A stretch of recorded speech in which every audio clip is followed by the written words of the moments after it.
Saya lihat rumah kunci joknya itu bolong, saya masukkan tangan. Ya.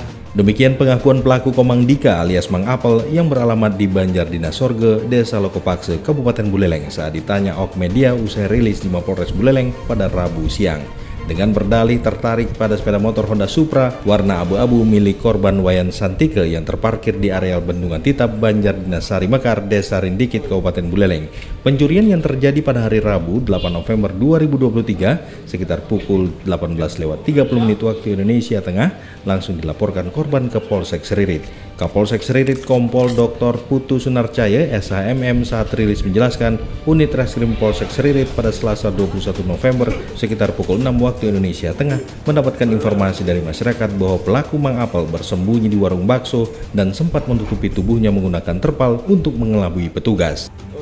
Anggota unit reskrim menerima informasi dari warga masyarakat di Desa Banjarasem yang mana pelaku ya bersembunyi di tempat warung bakso.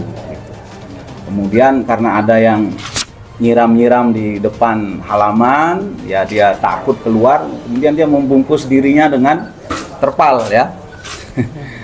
Dengan terpal akhirnya dicurigai, kemudian dibawa keluar, kemudian kami diinformasikan dan kami datang ke sana.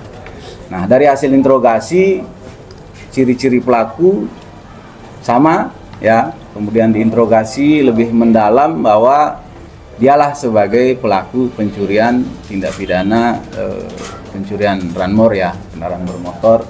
Tak sampai di sana, hasil interogasi mendalam unit reskrim Polsek Seririt diketahui pelaku yang hanya tamat SD ini sudah berulang kali melakukan pencurian di beberapa tempat di wilayah Seririt.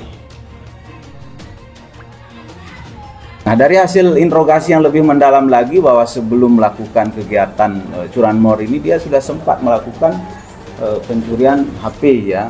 HP, kemudian tabung gas. Akibat perbuatan pencurian tersebut, Mang Apel pria pengangguran ini dikenakan pasal 363 ayat 1 ke 5 KUHP dengan ancaman hukuman 7 tahun penjara. Selanjutnya Mang Apel saat ini menjalani penahanan di Polsek Seririt untuk mempertanggungjawabkan perbuatannya.